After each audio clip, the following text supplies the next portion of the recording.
I was sitting in a glass office downtown Chicago, staring at a dashboard I still didn't fully understand, while a guy in a tailored suit casually said the words I never thought I'd hear in my life.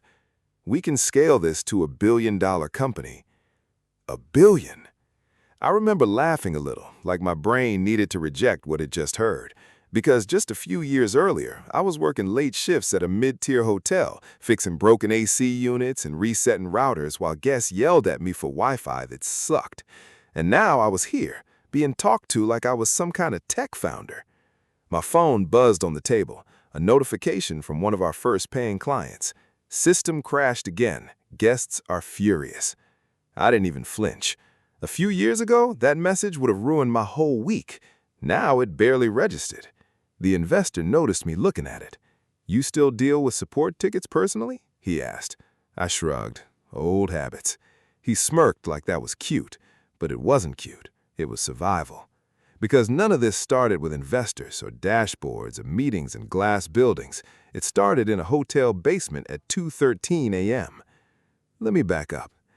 I used to work nights at a hotel in Phoenix, not the fancy the kind where the carpet is permanently slightly sticky and the vending machine only takes exact change because the card reader's been broken since 2014.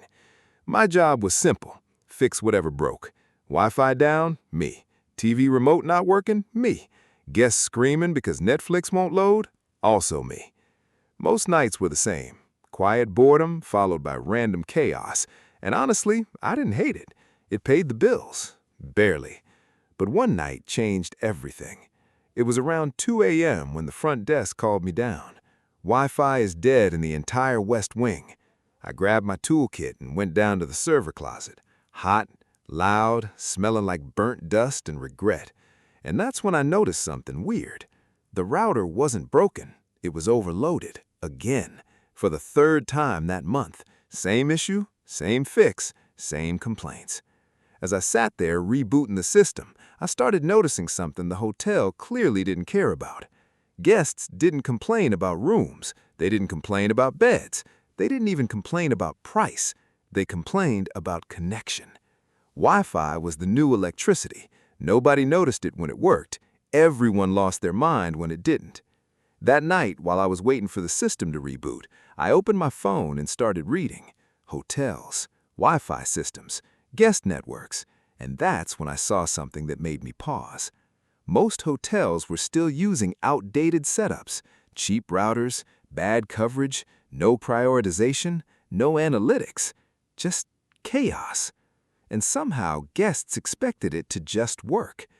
That contradiction stuck with me, because I kept thinking, if everyone depends on Wi-Fi, why does it feel like nobody is actually fixing it properly? At first, it was just curiosity. Then it turned into obsession. Every shift after that, I started paying attention. Which rooms complained most, what times the network crashed, how often staff reset the system. And one night, a guest said something that stayed in my head for days. "This place is decent, but the Wi-Fi makes it feel cheap." That was it. Not the bed, not the service, the Wi-Fi. And suddenly, I started seeing the entire hotel differently, not as a building, but as a network problem nobody was solving properly. I didn't know it yet, but I was standing right on top of a business opportunity. I just didn't understand it yet. And a few weeks later, I made a decision that would take me from fixing broken routers in a basement to building something people would eventually call one of the fastest-growing systems in the hospitality space. I just didn't know how much it would cost me to get there. I didn't quit my job right away. I wasn't that guy. I was broke, tired, and honestly just trying to survive the week, not reinvent an industry. But that idea, it wouldn't leave me alone. Wi-Fi wasn't just Wi-Fi anymore in my head. It was infrastructure. It was guest experience. It was money leaking out of hotels every single day. So I started doing something kind of dumb. I began studying hotels like a creep. Not in a weird way, just observation mode. I'd walk into lobbies on my days off, sit with a cheap coffee and watch. Business travelers on Zoom calls cutting out mid-sentence, families arguing with front desk staff about streaming networking, guests switching hotels in real time on their phones because reviews mentioned bad internet. And every single time, I'd think the same thing. This is fixable. Why is nobody fixing this properly? One night, I got bold. There was this small hotel near downtown Phoenix, nothing fancy, probably 80, 90 rooms. I walked in, pretended I was just a guest, and started chatting with the front desk guy. I asked casually, "How's your Wi-Fi holding up?" He laughed like I'd just told a joke. Man, don't even get me started. That was my opening. Turns out they were paying a third-party provider way too much money for a system that constantly failed. And when it failed, guess who they called? Me, or someone like me. A night technician, a Band-Aid solution, not a real system. That conversation hit me harder than I expected, because it confirmed something I was starting to realize. Hotels weren't just having a tech problem. They were trapped in bad infrastructure contracts, expensive ones, long ones, and nobody was questioning it because that's just how it works. That night, I went home and started sketching on a notepad. Nothing fancy, just ideas. What if there was a smarter Wi-Fi system built specifically for hotels? What if it could automatically balance traffic, prioritize business users, reduce support calls, track device load per room, and actually show hotel owners what was going wrong? At first, it sounded way too big, like way out of my league. I'm not a coder. I'm not an engineer. I was literally just a hotel tech guy with a screwdriver and too many late shifts. But I did have one thing. I understood the problem better than anyone I knew. So I did something even dumber than before. I decided to build it anyway. At first, I tried learning everything myself. Networking basics, servers, cloud systems. I'd come home after work and sit on my laptop until my eyes burned. Most of it went over my head. But slowly, pieces started to click. Not enough to build a full product, but enough to be dangerous. After a month or two, I found a freelance developer online. I didn't have much money, so I pitched him a simple idea. Help me build a smarter hotel Wi-Fi dashboard. Nothing crazy, just something that shows what's going on in real time. He agreed, probably because I sounded confident, even though I wasn't. We started small, a basic dashboard, a way to visualize network traffic, a simple alert system when things went down. It was ugly, like really ugly, but it worked, kind of. The first time I saw data actually moving on the screen, I remember just staring at it, because for the first time, this wasn't just an idea in my head anymore. It was real. Then came the hard part, getting someone to actually use it. I emailed hotels, cold calls, walk-ins. Most didn't even respond. The few that did basically said, "We already have a provider." Or worse, "We're not interested in changing anything." Classic. Nobody wants to be first. Then one night, I got a reply from a small boutique hotel in Nevada. One property, family-owned. Their message was short. "If you think this works, come show us." No pressure, no guarantees, just a chance. And that was the first real crack in the door. I booked a bus ticket the next morning. That bus ride to Nevada felt longer than it should have. Not because of distance, because of pressure. I kept replaying the same thoughts in my head like a broken loop. What if this is stupid? What if I show up and it's just nothing? What if I'm just a hotel tech guy pretending to be something else? By the time I arrived, I hadn't slept properly in 2 days. The hotel was small, family-run, like they said. No corporate branding, no fancy lobby, just a worn-out sign and a parking lot that had definitely seen better years. The owner met me at the front desk. Older guy, calm eyes, looked like he'd seen every type of tech guy come through and disappoint him. "You're the Wi-Fi guy?" he asked. I nodded. "Yeah, I guess I am." He smirked like he didn't believe me, but he was polite about it. He led me to the back office where their router setup looked like something out of 2009. Cables everywhere, random devices stacked like a bad science project. "This is what we're dealing with," he said. I remember just standing there for a second, because in a weird way, it wasn't intimidating. It was familiar. I plugged in my laptop and started running tests. Within minutes, I saw the problems. Network congestion, poor routing, no prioritization, devices fighting for bandwidth like animals. Guests upstairs were probably trying to stream Netflix while the whole system was choking itself to death. I explained it to the owner in simple terms. "Your Wi-Fi isn't broken, it's just unmanaged." He crossed his arms. "And you can fix it?" That was the moment where I could have lied confidently like a lot of people do in tech, but I didn't. "I think I can improve it, a lot, but I'm still building this system." That honesty probably should have killed the deal. Instead, he nodded. "Fix it." No contract, no long negotiation, just trust. That kind of trust is rare, and honestly a little scary when you're the one receiving it. I spent the next 48 hours basically living in that server room. No sleep, energy drinks, cheap gas station food. I installed my early system, what I barely even felt comfortable calling software at that point. It wasn't pretty, but it started doing something the old system couldn't. It made sense of chaos. I could see which rooms were overloaded, which devices were draining bandwidth, when peak usage hit, when guests were likely to complain before they even complained. And slowly, things started improving. First day, fewer complaints. Second day, stable connections. Third day, the front desk stopped calling me. That last one hit the hardest, because no calls meant something important. It was actually working. On the morning I left, the owner pulled me aside. "So, what do I owe you?" I hesitated, because I honestly didn't know what to charge. This wasn't a real company yet. This wasn't a product. This was a prototype held together by hope and caffeine. "Just give me a chance to come back," I said. He nodded. "Come back when you've got more of these." That was it. No big celebration, no dramatic handshake moment, just a quiet door opening. On the bus ride back, I kept thinking about what happened. Not the success, not the money, but something else. One hotel, one system, one problem solved properly. And for the first time, I started wondering, what if this isn't just a side project?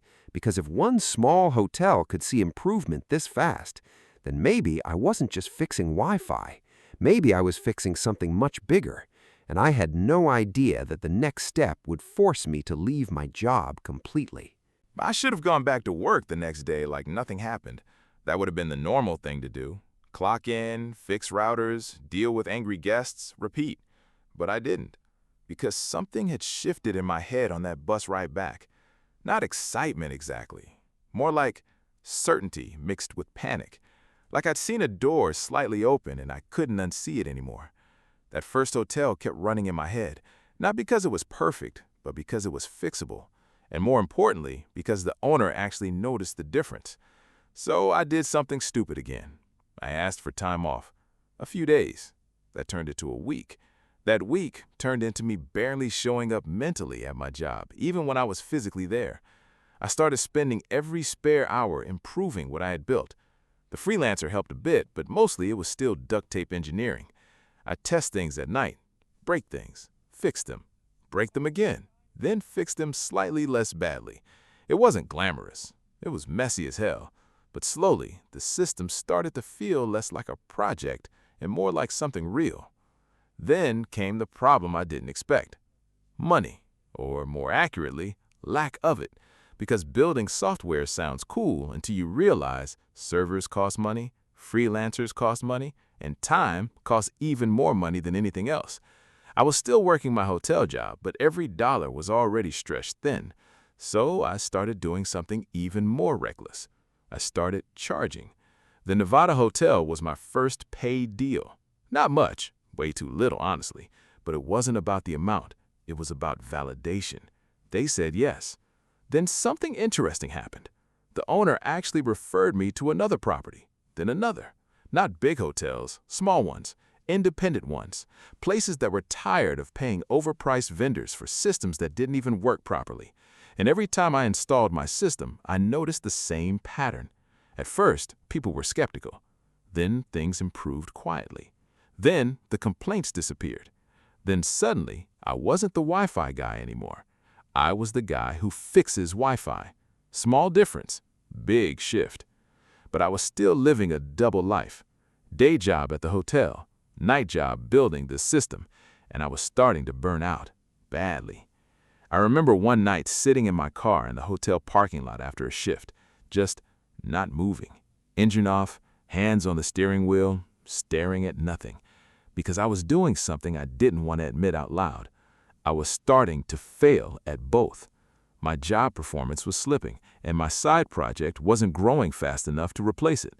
That's when my manager called me into the office. He didn't yell. He didn't even seem angry, just tired. "We need someone more consistent," he said. "That sentence is corporate for, this isn't working anymore." I walked out that day with a small box of my stuff. Nothing dramatic, no scene, no big speech, just the end of a chapter that had been my life for years. I sat in my car for a long time after that. No idea what I was doing next. No backup plan, no safety net, just a half-built system in my laptop and a few small hotels that barely knew I existed.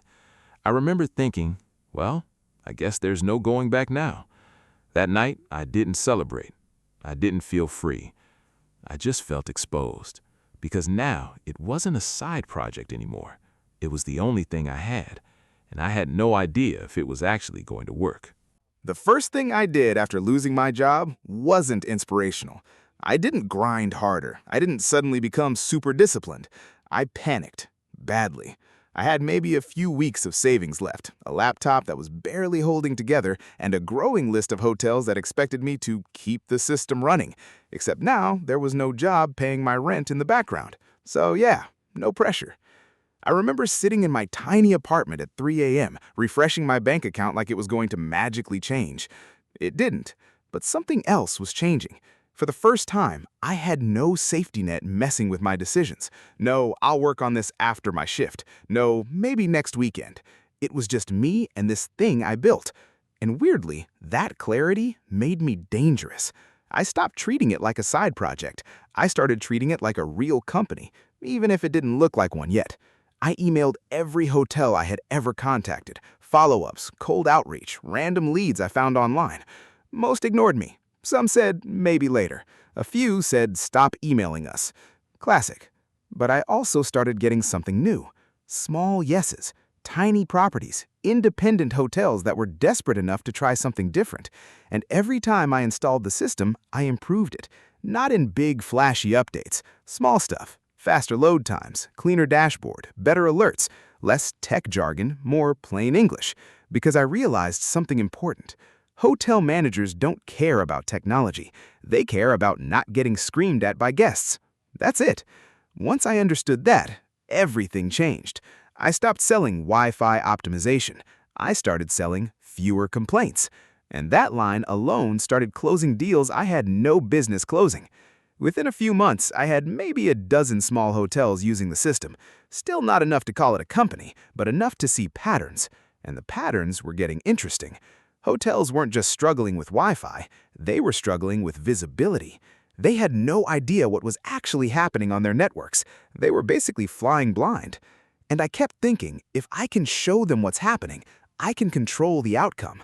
That's when I started adding analytics, then alerts, then basic automation, then something closer to what you'd actually call a platform. One night, I got an email that changed everything. It was from a regional hotel group. Not huge, but way bigger than anything I had touched before. They had 14 properties, and apparently one of their managers had tried my system at a smaller hotel and told them, you should look at this guy. I stared at that email for a full minute without moving, because this was different. This wasn't one hotel taking a chance. This was a chain. Chains don't experiment. Chains evaluate. Chains kill ideas fast if they're not perfect. Still, they invited me to a meeting. In person, downtown Chicago. I remember closing my laptop and just laughing a little.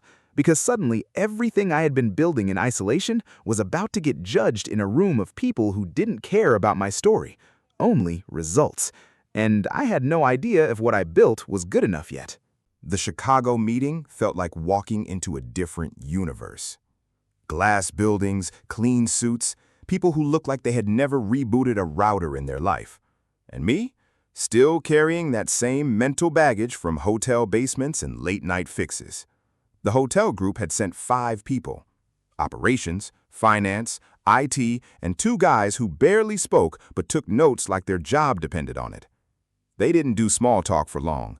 One of them just slid a laptop toward me. "Show us." That was it. No warmth, no welcome, just pressure. I opened my dashboard.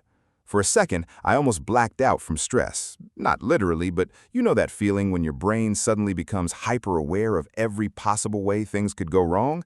Yeah, that. I started walking them through it.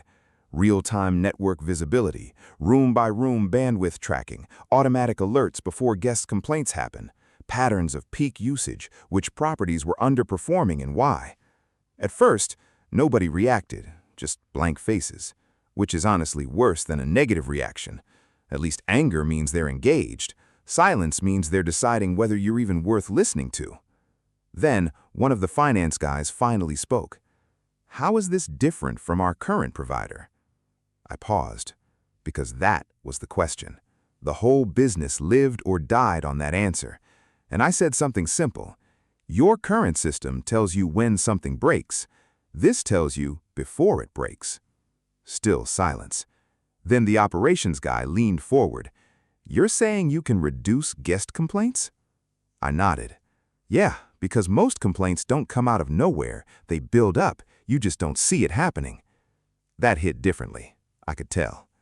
After that, the conversation changed. Less skepticism, more curiosity, more questions, more, "What if we tried?" By the end of the meeting, they didn't sign anything. Of course they didn't. But they asked for a pilot. 3 properties, 60 days. If the data improved, they'd scale. If it didn't, we were done. No pressure, right? I flew back home exhausted. Not physically, mentally. Because now I wasn't guessing anymore, I was being measured. And over the next 2 months, I basically lived inside those 3 hotels.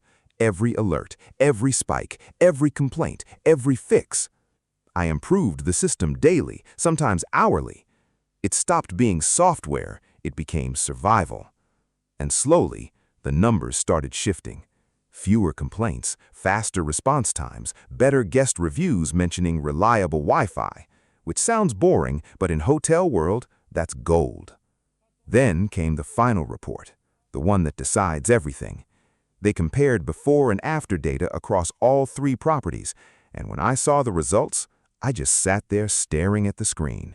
Because it wasn't just better, it was significantly better. The kind of better that makes executives pay attention. 2 days later, I got a call. Not from the manager, from their VP. "We want to roll this out across all properties." That was the moment I realized something important. This wasn't a small fix anymore. It was a system. And systems scale. Fast.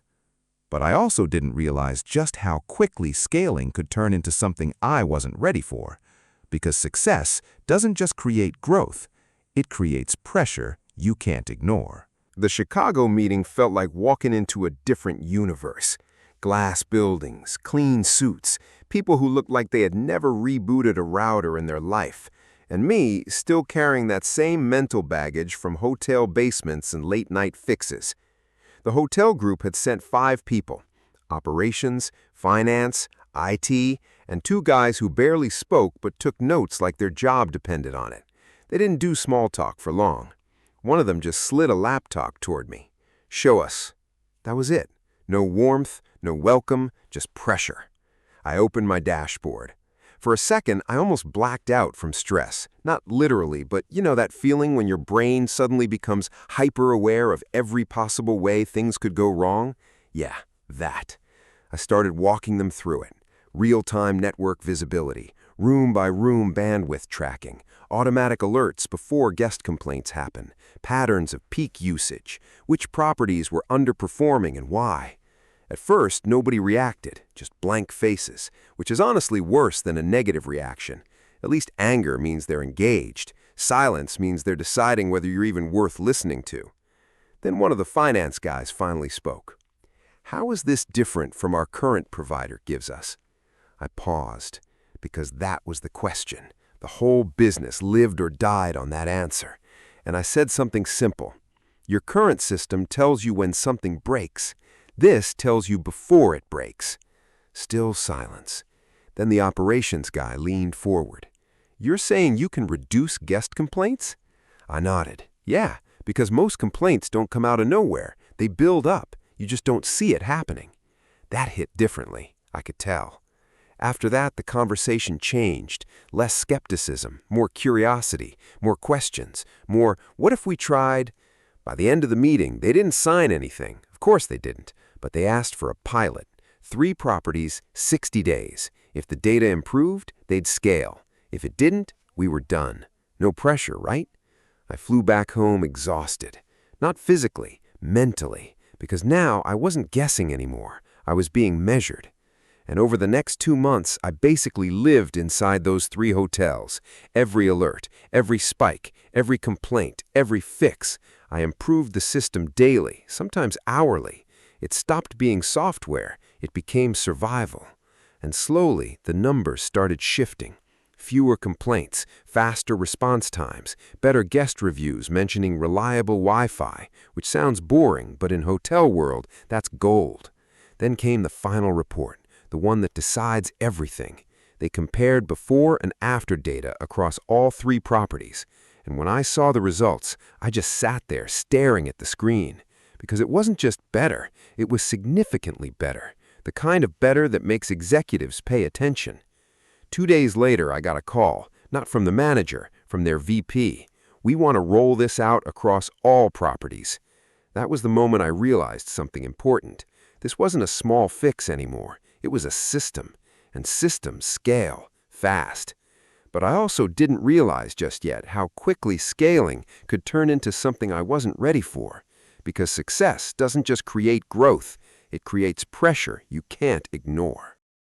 Before you go, hit that like button and subscribe for more unbelievable stories just like this one. See you in the next story.